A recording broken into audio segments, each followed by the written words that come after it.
Here is your latest African news. Your news highlights: Ethiopia. Fighting resumes in northern Ethiopia after a 5-month lull. Kenya. Record 7 Kenyan female governors to be sworn in. Southern Africa. South African official defends xenophobic comments. Sudan. U.S. sends first ambassador to Sudan in 25 years. Benin. Benin unveils monuments to revive cultural pride, patriotism, and boost tourism. Burkina Faso. Burkina Faso launches its first pharmaceutical production plant. USA. African-American AP history being offered in 60 high schools as part of pilot program. Ethiopia. Fighting resumes in northern Ethiopia after a 5-month lull. Fighting has erupted between government forces and Tigrayan rebels in northern Ethiopia on August 24th, shattering a 5-month truce between the warring sides. The renewed warfare follows both sides repeatedly blaming the other for a lack of progress towards negotiations to end the brutal 21-month conflict in Africa's second most populous nation. The Tigray People's Liberation Front (TPLF) said government forces and their allies had launched a large-scale offensive towards southern Tigray early August 24th after a months-long lull in fighting, but the government communication service has accused the TPLF of striking first, saying it had destroyed the truce.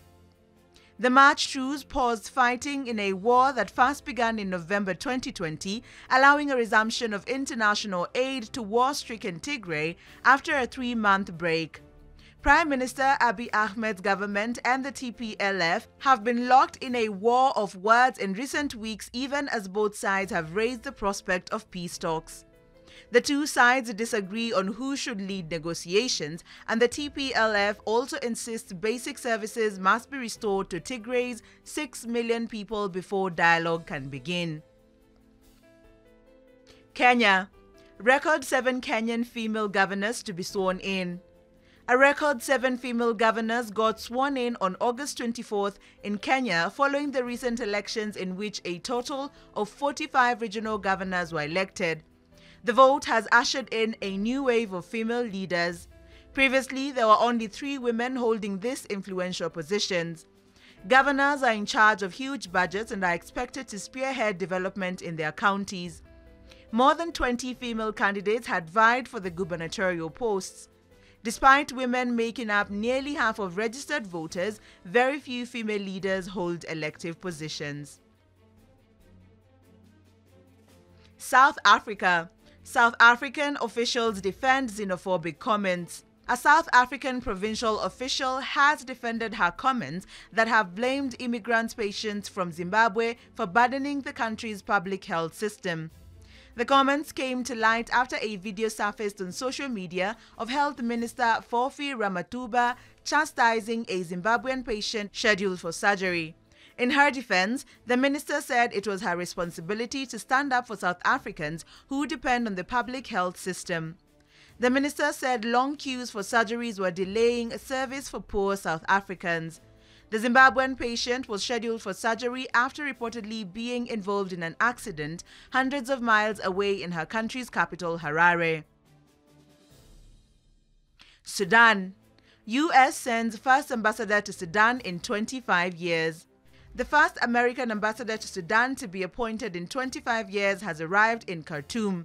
John Godfrey said in a tweet on August 25th that he was delighted to arrive in the northern East African nation.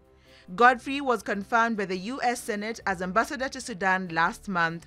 The career Foreign Service official has worked in countries across the Middle East and Northern African region, including Libya and Syria, in a counter-terrorism. His arrival in Sudan comes as the country suffers economic hardship and witnesses the launch of an initiative backed by the country's de facto leader Abdel Fattah al-Burhan to end its political crisis. General Burhan led a coup last October that ousted a civil-led transitional government. Frequent protests calling for an end to military rule have been met by brutal violence from Burhan forces who have killed dozens of protesters. Relations between Sudan and the U.S. broke down after Omar al-Bashir came to power in 1989. The U.S. designated Sudan as a sponsor of the state terrorism in 1993 and suspended U.S. embassy operations in 1996. Washington reopened its Khartoum embassy in 2002, but with limited staff and no ambassador. Benin. Benin unveils monuments to revive cultural pride, patriotism, and boost tourism. Benin is transcribing its history through artistic works recently inaugurated by the head of state, Patrice Talon. Behind these monuments is a poignant story of personalities who have marked the Beninese culture through their work as builders. Bio Guerra, the Amazon, and Obeselique of the Duveau are now an integral part of the great whole that constitutes the national immovable cultural heritage of Benin in the city of Cotonou, the Beninese capital. Today, these monuments, which are undoubtedly a transmitter of emotion, cause a revival of pride and patriotism within the Beninese population. For the Beninese authorities, this political choice to put cultural wealth at the service of the country's tourism development is part of the implementation of the Government Action Program PAG 2021-2026. Burkina Faso. Burkina Faso launches its first pharmaceutical production plant. Burkina Faso has built its first pharmaceutical production plant specializing in the production of generic drugs. Built by actors of the Burkinabe private sector and named ProFarm, this factory, erected on 1.5 hectares in the commune of Komsilga on the outskirts of the capital Ouagadougou, will ensure a permanent availability of the most requested medicines, according to its promoters. The plant will start producing paracetamol 500 mg, fluoroglucinol and antispasmodic, as well as a kit of oral rehydration salts and zinc for the treatment of diarrhea.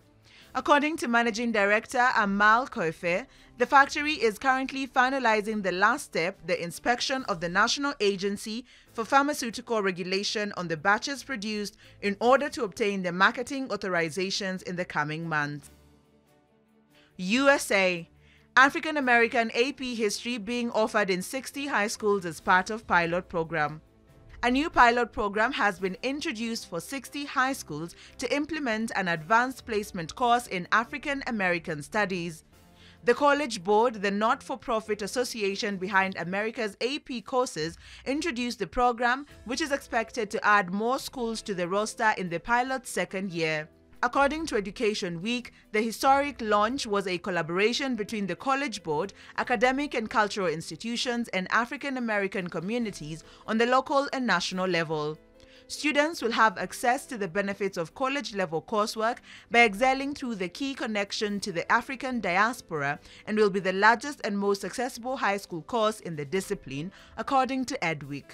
Students taking the course will study the Reconstruction era, Malcolm X and the Black Panther Party's free breakfast and medical programs, as well as film and cultural contributions, including Marvel's Black Panther film.